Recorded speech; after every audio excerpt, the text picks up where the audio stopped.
Do you consider yourself an expert? By my count, I'm on about my third career. And one of the things that I kind of enjoy as I'm sinking my teeth into something new is that feeling after working for a while at it that I'm finally getting it. You may have felt the same kind of feeling yourself, that you're finally mastering it. So are we experts?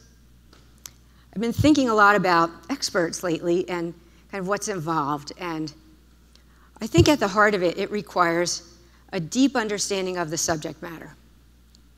So let's look at some things that experts have said. It was 1872, a renowned professor and physiologist said of Louis Pasteur's work on germ theory, it's ridiculous fiction.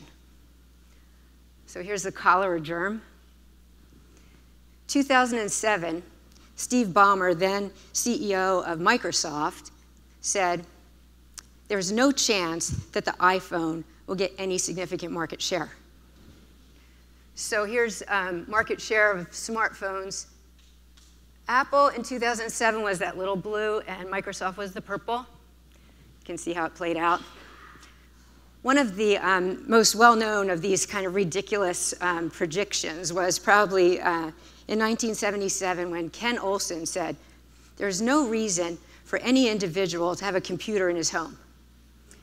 So Ken Olsen was founder and at the time CEO of Digital Equipment Corp. That was a computer powerhouse at the time. In each of these cases, the speaker was an industry expert. He was an expert in his field. These people weren't stupid. They weren't necessarily arrogant. So why were they so seemingly resistant to change in their field? My first intimate experience with this phenomenon was on May 16th, 1996. I can remember it like it was yesterday. I was on the train in the morning going from my house in New Jersey to my job in New York City, and I opened the Wall Street Journal. And here was the headline. This was a story about Amazon, who had just begun kind of quietly selling books online.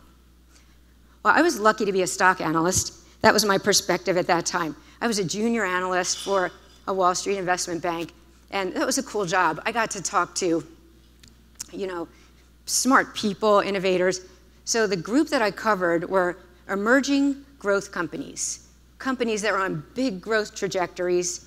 They were run by innovative management teams, and I got to talk to the managements.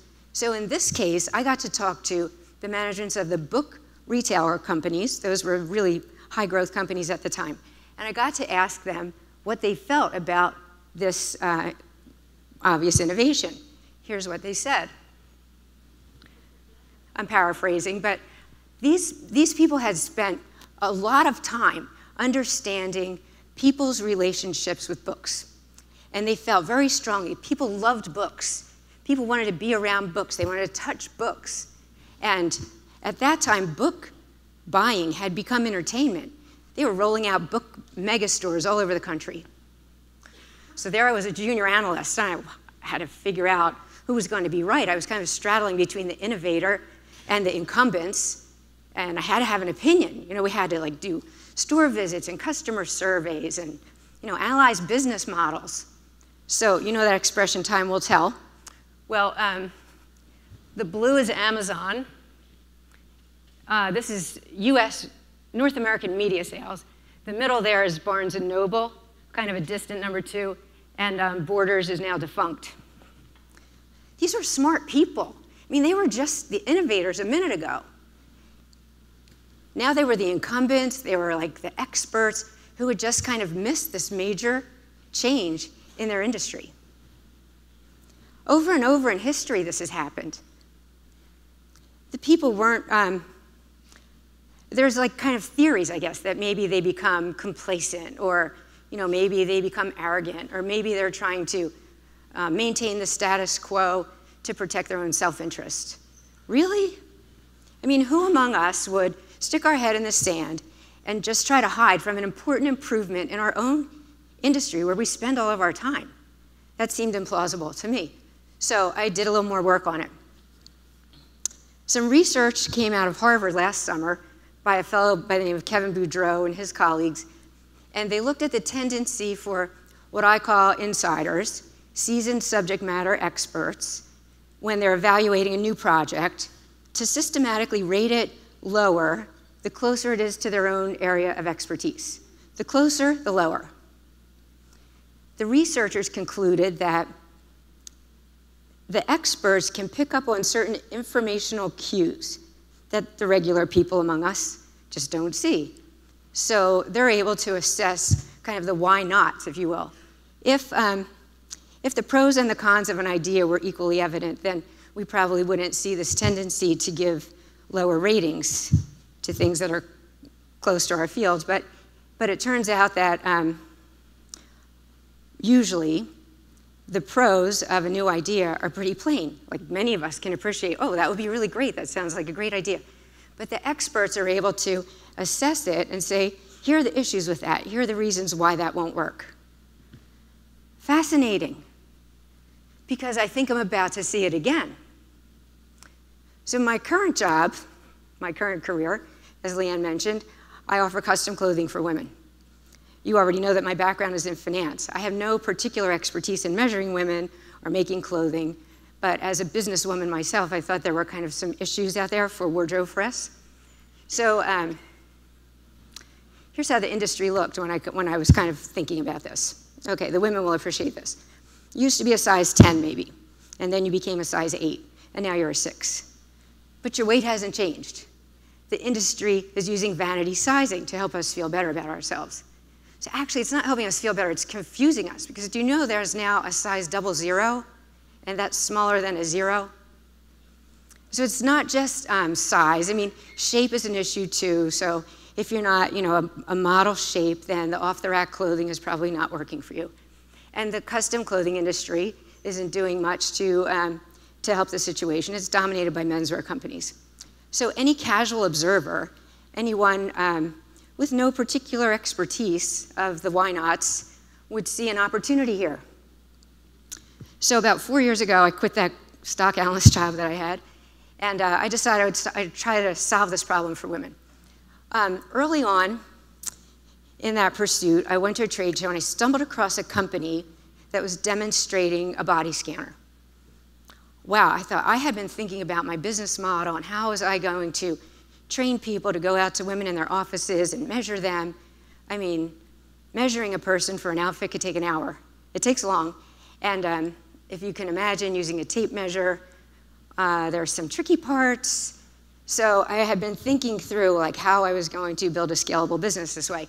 Now, if a body scanner could do the measuring, if we could use technology to do that mundane, time-consuming part, then I could just have a sales force that would go to women and help them pick out the most flattering outfits for them and make sure it fits right. This sounded great to me. Sign me up. I asked to be a beta tester for this technology when it was available, and I would use it for the case of women's business clothes. So a little while passed, we had already begun offering custom clothing, and I had some manufacturers, and we were using the tape measure. So I was really excited about the opportunity to be able to use the body scanner. So I went to the manufacturers, the ones that we were using and some that we were considering using, and I asked them, would they be willing to work with me on this, to bring this technology forward? This would be like a really exciting improvement for the industry, and it could finally help to address this problem for women. Men have custom clothing. It's too hard. So what I met with was an industry that's virtually closed to the idea of the body scanner. Here's what they said to me. You can collect your measurements any way you want to, just fax us your order form.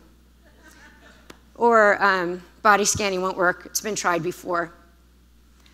Or this one. Nothing will take the place of the tape measure. This is actually the current thinking in the industry right now. And here's the tsunami that's about to hit the industry. Picture this. A woman wants to have a great fitting outfit. She walks into a boutique. She gets a body scan. It takes a second. She picks out some fabrics. She picks out a style.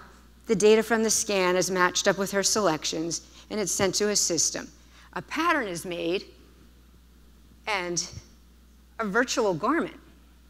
The virtual garment is tried on the avatar that was created when she got scanned. and it's examined. If it doesn't look perfectly right, like maybe that left shoulder up there is a little loose, it can be adjusted, re-examined, and when it looks like it finally fits great, then the new measurements can be sent to cut and sew, and the garment can be made for her. This isn't science fiction. This exists now, but you probably can't name any company that's using it. To me, this is a layup. But I think, again, it's going to be the outsiders, the ones without the preconceived why this won't work, are going to be the ones that run with it. Okay, so it's still early days. The body scanners are a little bit bulky still, maybe a little bit inconsistent in the measuring. Maybe they're a little bit pricey still. But isn't it just a matter of time before technology solves all that? Isn't it just a matter of time before we see this? A woman can self-scan, send her measurements by the internet to place her order for custom clothing. The clothing is produced for her. It's going to fit her perfectly. It's shipped out to her and delivered the next day by drone. Does that sound implausible? Am I going to be the one to call it preposterous? No. So, innovators, entrepreneurs, we have to be the optimists. It's a requirement for our success. But if we're successful, then we become the experts, and we become the evaluators of the next generation of technology or innovation. So what we have to guard against then is that we don't become so expert that we quickly identify the why nots and we dismiss important innovations and we get run over by the next big thing. Thank you.